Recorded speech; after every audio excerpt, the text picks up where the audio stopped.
This is Tom from Dirk Witte, the music store in Utrecht, the Netherlands. Today we are taking a look at this really vibey. There is a Road Dog Les Paul custom from the 1970s. This one is from 1978, Les Paul custom, and it is anything but mint. As we can definitely tell, like this was somebody's main gigging machine. Like you've got wear all over this thing, so this really tells a story of its own.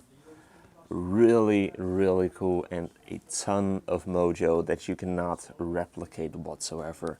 Like this is done through hard work, hard labor, and yeah, I'm all up for it. So Les Paul custom from 1978, so well into the Norlin era. You can definitely feel that as you hold this thing. Quite heavy, comes in at around like 4.9 kilos, which then translates to about like 11 pounds ish, which is not unusual. There are actually also ones that are heavier than that even. So I would say that this is probably like a little bit above average, but still, it is doable. It is not light, so if you don't have that great of a back, like if you do want to like play this thing at gigs and you don't have a very great back, probably not the right one for you. But if you don't mind that, or you actually like that, then this might be just right up your alley.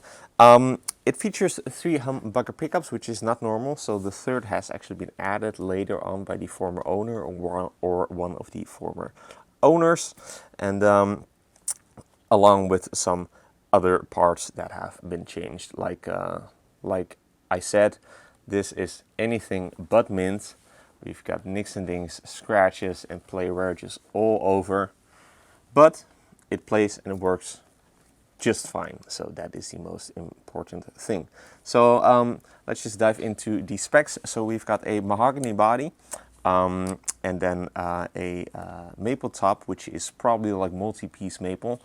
Les Pauls from the 50s would obviously get a 2-piece maple top from like the late 1950s, but in the 1970s they were kind of like known to like cut costs in those days, in the Norlin era, especially like in the late 1970s, and this is no exception, because finding really nice like 2-piece tops, especially for like a black model like this one, really also wasn't that much needed. So more than likely a multi-piece maple top underneath this black finish.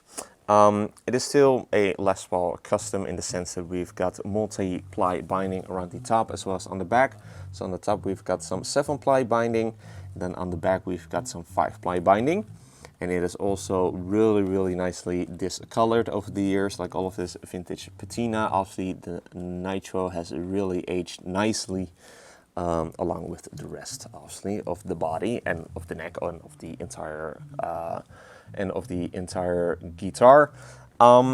We have got a 3-way pickup selector switch, and then we've got 3 humbucker pickups. These used to come with just normally 2 humbucker pickups, so the third one has been added again, which then also includes that one of them is non-original. And it is actually not the middle pickup, because that is actually original. So this is the this used to be the neck pickup, the middle pickup, and then the bridge pickup is just a bridge pickup. So then the neck pickup is actually non-original, but we're not 100% sure what it is, like who made it, or if it is even made by Gibson and from what time. But we can definitely tell that this is also very old. So this has been done a long time ago, because it has the same type of an aging. But I don't think that this used to be gold, because I do not see any gold traces. So I'm guessing that this is just a nickel or a chrome humbucker when it comes to the color, because you do got some gold left over here on the sides of the bridge and the middle humbucker pickup. But how this works with the 3-way pickup selector switch, also then paired with the controls, because you've actually got 3 volume controls, so that has been changed. I took some notes because it is not what you would expect. In the bridge position, you've got your bridge and the middle humbucker at the same time, but you then can also cut out the middle pickup, so you can then like get both of these of those tones. So just your normal bridge humbucker, and then your bridge humbucker and your middle humbucker at the same time. Was kind of like out of phase ish, so you get kind of like this quacky type of a tone. And then your bridge is like your bridge volume control is then your bridge volume control, and then the middle volume control is actually this knob, so which used to be the bridge tone control is now your middle pickup volume control. And so this over here is still a tone control, and that is just a master tone control. Moving on to the middle position, you have then got all three on at the same time, but then your neck and your bridge volume control, like both of them, are the volume controls for both the neck and the humbucker pickup. So if you turn down the bridge volume control, both of the neck and bridge humbucker get turned off, and the same goes for the neck volume control. So it was confusing, like finding all of this out. And then this volume control is still for your middle pickup, but so are the other volume controls.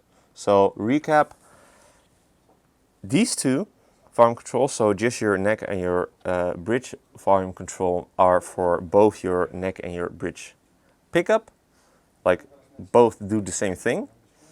And then all three of them are also for your middle humbucker pickup, if my notes are correct. I'm pretty sure they are correct because I thoroughly tested it, but it's quite confusing. Like the former owner had done that, and it is part of the story. Neck position, you have then got your neck and your middle humbucker pickup on, and then your neck volume is then just for your neck humbucker, and then your neck volume control and this third volume control are then for your middle pickup. So hopefully I explained that correctly, and hopefully you're not totally confused by now. But what it comes down to is that you've got a whole lot of tones in this thing. Like, it is not the normal 3 humbucker configuration controls when it comes to that. So kind of cool, but confusing at the same time. But the former owner had done this, and we just decided to leave that as is. Moving on, we have then got an ABR1 bridge, but kind of like on like the more ABR1 type of post, but they are not true ABR1 post because you still got like some sort of a bushing, but I believe that this is some sort of a conversion bushing or conversion bushings that have been installed to this in order to like get a true ABR1 type of a bridge on this thing. And then you've got what appears to be the original tailpiece. Still got some gold left on there. What appears to be the original pickguard, because it has actually also been obviously sawn or sawed because you want to fit the third humbucker in here. You got your strap button over here on the bottom, which is non-original, but this one here on top is, because this is definitely one made by Gibson, but this one is of a different manufacturer, but it just works fine as is. Moving on to the neck, got a 3-piece maple neck. You can definitely tell because on the back a lot of the black has been played off, so you can see those 3 pieces of maple joined together. The fingerboard is made out of ebony, as we like to see on a Les Paul Custom, with the big old block inlays made out of real mother of pearl. It is also then bound. The frets are kind of like these wider style frets, but they have been played a lot, so they have been recrowned and leveled quite a few times. You can still play it as is, but it's kind of like almost fretless wonder territory, if you will. So not the greatest for bending now, because you really do come in touch with the wood. So that is not typical for larger style of frets. So kind of like a different playing experience, but it can be done. But do know that they are quite low. Moving on to the nut, what appears to be an original nut actually, made out of bone. Actually a really nicely installed and cut nut. Not 100% sure if it is original, but I do not see any like prominent tooling marks around the sides. And yeah, it definitely looks old. And then the headstock obviously also has that multiply binding with the big old diamond inlaid in mother of pearl, as well as your logo and your trusted cover reading Les Paul Custom. And then on the back, the original golden Schaller tuners. Last thing to mention, also comes with its original chainsaw hardshell case, also from the 1970s, so kind of like this molded type of a case that actually is very well protective of this Les Paul Custom, so it's kind of cool to have that included. One of the latches has unfortunately broken off, which is also very common to see on those types of cases, but not the end of the world because two of them still work. So it can still be used as a case, but maybe get that